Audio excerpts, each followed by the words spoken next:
বরগুনার তালতলীতে ফুটবল খেলাকে কেন্দ্র করে মর্মান্তিক এক ঘটনা ঘটেছে।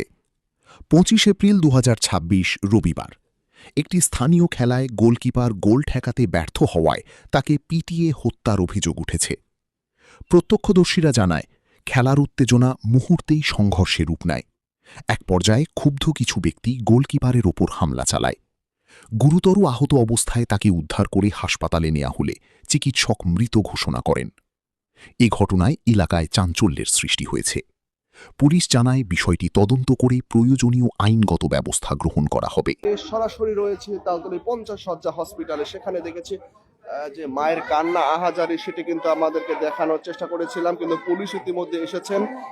সেটি কিন্তু আপনাদেরকে হত্যা করেছে পিটিয়ে। আমরা দেখেছি যে গোলকিপার ছিল সে, আসলে গোল কেন্দ্র করি কিন্তু আসলে শিশুকে কিন্তু নির্মম ভাবে মারা হয়েছে।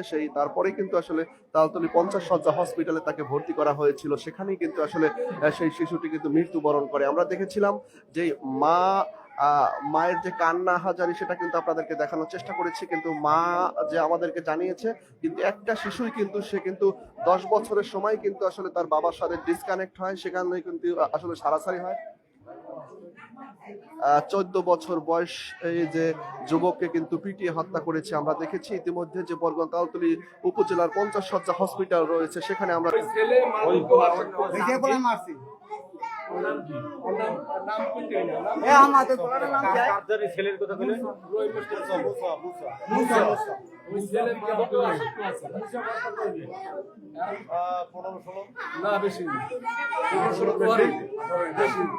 রোহিত মাস্টারের ছেলে মুসা পড়াশোনা করে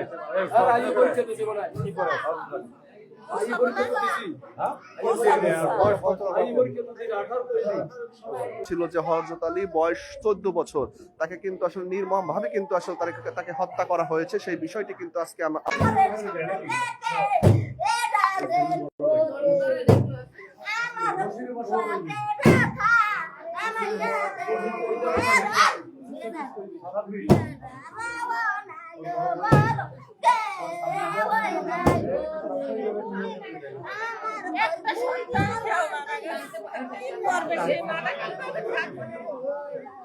একটাই বাচ্চা, দুইটা বাচ্চা থেকে বাবা মারা গেছে।